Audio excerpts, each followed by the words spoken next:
استغفار کرتے تھے۔ آیت نمبر 18 اس کا نام ہے آیت الشہادہ، اور یہ ایک بہت بڑی شہادت پر مشتمل آیت ہے۔ چنانچہ اس کا مضمون یہ ہے کہ اللہ کے سوا کوئی عبادت کے لائق نہیں، اس کی گواہی خود اللہ بھی دیتے ہیں، فرشتے بھی دیتے ہیں، اور دنیا بھر کے اہل علم بھی دیتے ہیں۔ یہ ہے سب سے بڑی گواہی، توحید کی گواہی، جس گواہی میں خود اللہ شریک، فرشتے شریک، اور دنیا بھر کے انسانوں میں سے اہل علم شریک۔ اور اللہ کے ہاں دین معتبر کون سا ہے، طرز زندگی کون سا مقبول و معتبر ہے؟ فرمایا جا رہا ہے ان الدین عند اللہ الاسلام، اللہ کے ہاں دین معتبر اور مدار نجات صرف اور صرف اسلام ہے۔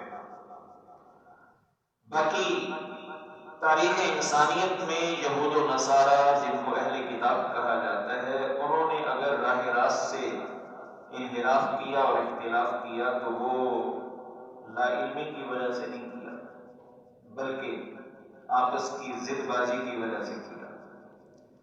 اور فرمایا جا رہا ہے کہ یہ موجودہ کافر اگر آپ سے محاجہ، حجت بازی کریں، مناظرہ کریں اور بحث مباحثہ کریں تو اے پیغمبر صلی اللہ علیہ وسلم، آپ اور آپ کی پیروی میں مسلمانوں کو یہ چاہیے کہ وہ یوں کہہ کر ان سے کنارہ کشی کر لیں کہ میں تو بس اپنے آپ کو اللہ کے سپرد کرتا ہوں اور اپنا چہرہ اللہ کو سونپتا ہوں۔ پھر اس کے بعد ان سے یہ کہیے، چاہے وہ اہل کتاب ہوں یا یہ امی کہلانے والے کافر مکہ کے، ان سے کہیے اسلمتم، کیا تم اللہ کی فرما برداری کا عزم کرتے ہو؟ اگر وہ اللہ کی فرما برداری اختیار کر لیں تو ہدایت یافتہ، اگر منہ موڑیں تو آپ صلی اللہ علیہ وسلم کو یہ فرمایا جا رہا ہے کہ آپ کے ذمے صرف پہنچا دینا ہے اور زبردستی منوانا آپ کے ذمے نہیں ہے۔ یہ وہ مضمون ہے جو قرآن حکیم میں کئی مقامات پر مختلف عنوانات سے ہے۔ کہیں کہا جا رہا ہے لست علیہم بمسیطر، کہ آپ ان پر کوئی داروغے نہیں، آپ ان پر کوئی مسلط کیے ہوئے نہیں کہ زبردستی منوائیں، اور نہ ہی آپ کے اختیار میں ہے کسی کو ہدایت دینا۔ انک لا تہدی من احببت، آپ اپنے پسندیدہ شخص کو بھی ہدایت نہیں دے سکتے، ہدایت اللہ کی طرف سے ملتی ہے۔ چنانچہ سورہ آل عمران کی یہ آگے آیت نمبر 21 تک ہم پہنچے ہیں، یہاں سے لے کر آیت نمبر 91 تک یہ آیتیں ایک خاص تناظر میں نازل ہوئی ہیں۔ تقریباً یہ 70 سے لے کر 80 تک یہ جو آیتیں ہیں یہ ایک خاص تناظر میں نازل ہوئی ہیں، پس منظر میں نازل ہوئی ہیں، اور وہ پس منظر ہے وفد نجران۔ نجران ایک علاقہ ہے جو اس دور میں یمن کا حصہ تھا، اور اب سعودیہ کی جو سرحد یمن کے ساتھ لگ رہی ہے وہاں ہے، لیکن سعودیہ کی حدود میں ہے، اسی نام سے ہے آج بھی۔ یہاں آپ صلی اللہ علیہ وسلم کے زمانے میں بڑے پیمانے پر عیسائی آباد تھے اور ان کا مذہبی مرکز تھا۔ چنانچہ یہاں سے ایک وفد رسول اللہ صلی اللہ علیہ وسلم کی خدمت میں مدینہ منورہ گیا، اور اکثر مفسرین کے مطابق سن 9 ہجری کا یہ واقعہ ہے۔ تو اس وقت میں کل 60 افراد تھے، 60 میں سے 14 کرتا دھرتا تھے، پھر 14 میں سے 3 ان کے بہت بڑے تھے جن میں لاٹ پادری بھی تھا، اور ان کا جو نگران تھا انتظامی امور کا وہ بھی اس میں شامل تھا، اور ایک تیسرا بڑا ان کا سردار تھا۔ اور صحابہ کرام کہتے ہیں کہ ہم نے کوئی وقت ایسی شان و شوکت والا نہیں دیکھا جتنا یہ شان و شوکت والا وقت تھا۔ ایک طرح کا لباس اور بڑا گویا سفید رنگ کی چادریں اور گویا صاف ستھرے لباسوں کے ساتھ یہ وقت آپ صلی اللہ علیہ وسلم کی خدمت میں گیا، لیکن گیا اچھی نیت سے نہیں۔ انہوں نے مدینہ منورہ جا کر رسول اللہ صلی اللہ علیہ وسلم سے پہلے تو مناظرہ کیا۔ مناظرہ اس بات پر کیا کہ عیسیٰ ابن مریم ان کے کہنے کے مطابق اللہ کے بیٹے ہیں۔ اس پر انہوں نے اپنے کچھ دلائل پیش کیے کہ عیسیٰ ابن مریم اپنی والدہ مریم کے بطن سے پیدا ہوئے ہیں لیکن والد نہیں، تو پھر ہم کیوں نہ ان کی نسبت اللہ کی طرف کریں کہ وہ اللہ کے بیٹے ہیں۔ تو اس طرح انہوں نے عیسیٰ ابن مریم کی ابنیت اور الوہیت پر جو دنیا عیسائیت میں دلائل دیے جاتے ہیں وہ دیے۔ رسول اللہ صلی اللہ علیہ وسلم نے جواب میں ان کے ان دلائل کو رد فرمایا، اور اس انداز میں رد فرمایا کہ اللہ تبارک و تعالی اس پوری کائنات کے خالق ہیں، مالک ہیں، رازق ہیں۔ کیا عیسیٰ ابن مریم انہوں نے بھی کسی کو پیدا کیا ہے؟ کیا وہ بھی اس کائنات کے نظام میں جزوی یا کلی کوئی اختیار اور دخل رکھتے ہیں؟ کیا عیسیٰ ابن مریم کے ہاتھ میں بھی لوگوں کا کوئی رزق ہے؟ جب نہیں تو پھر جب اللہ کے ساتھ صفت خلق میں، صفت ملکیت میں، صفت رزق میں، رزاقیت میں شریک نہیں تو الوہیت میں بھی شریک نہیں ہو سکتے۔ یوں آپ صلی اللہ علیہ وسلم نے لمبا مناظرہ ہے، میں اختصار کے ساتھ عرض کر رہا ہوں، آپ صلی اللہ علیہ وسلم نے ان کے دلائل کو رد کیا۔ مناظرے میں تو گویا وہ مات کھا ہی گئے، اور ایک دن ہوا رات ان کا قیام وہاں مدینہ میں رہا اس مناظرے والے دن کے بعد۔ رات کو انہوں نے آپس میں مشورہ کیا۔ آپ صلی اللہ علیہ وسلم نے اس مناظرے کے بعد ان سے یہ فرما دیا تھا کہ اگر اس طرح بات تمہاری سمجھ میں نہیں آتی تو پھر کل صبح کو اس سے اگلا مرحلہ طے کر لیتے ہیں مباہلے کا۔ مباہلہ کسے کہتے ہیں؟ مباہلہ دراصل ابتحال سے ہے، جس کا معنی آہوزاری کرنا، اور مباہلہ اسے کہا جاتا ہے کہ دو متضاد نظریات رکھنے والے فریق وہ کھلے میدان میں نکلیں، اور اس کے آداب میں سے یہ بھی بتایا گیا کہ اپنے اپنے بیوی بچوں کے ساتھ نکلیں اور کھلے میدان میں اللہ کو خطاب کرتے ہوئے دونوں گڑ گڑا کر دعائیں کریں کہ یا اللہ ہم میں سے جو حق پر ہو اس کو نجات عطا فرما، اور جو باطل پر ہو اور غلط ہو اور اس پر ہٹ دھرمی دکھا رہا ہو اس کو ہلاک فرما۔ اب یہ کوئی آسان چیز نہیں۔ تو اگلے دن جب مباہلہ تھا تو رات کو ان کے آپس میں مشورے ہوئے، تو ان کا جو لاٹ پادری تھا وہ باقیوں کو کہنے لگا خدا کے لیے جان چھڑاؤ، مباہلہ نہ کرنا، مارے جاؤ گے۔ اور ایک واقعہ رستے میں بھی پیش آیا کہ جو لاٹ پادری تھا اس کا بھائی بھی اس وفد میں شامل تھا، تو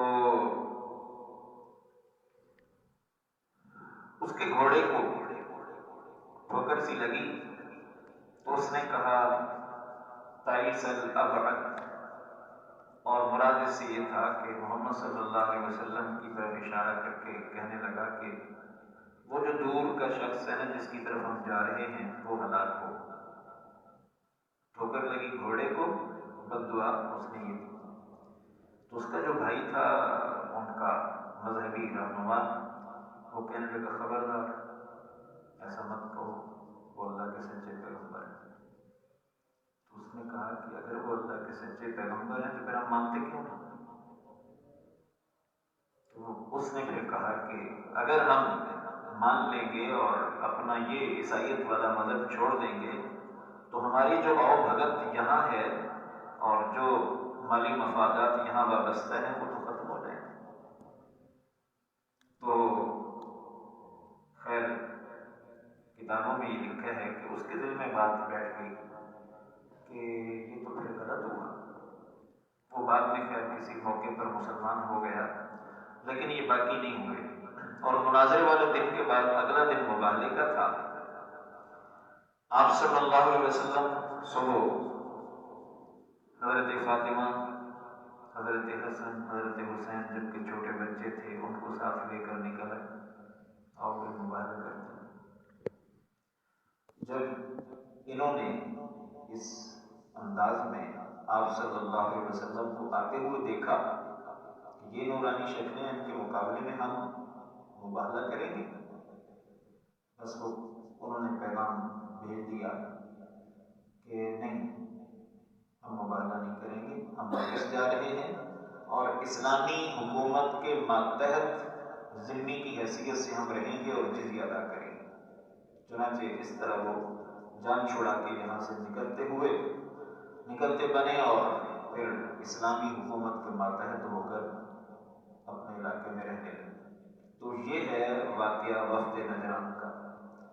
اس واقعہ کے تناظر میں یہ تقریباً 80 آیتیں نازل ہوئی ہیں کہ جن میں اہل کتاب کی کچھ تاریخ بیان کی گئی ہے اور حضرت عیسیٰ علیہ السلام کا تعارف یوں کرایا گیا ہے کہ 3 نسلوں کا تعارف کرایا اور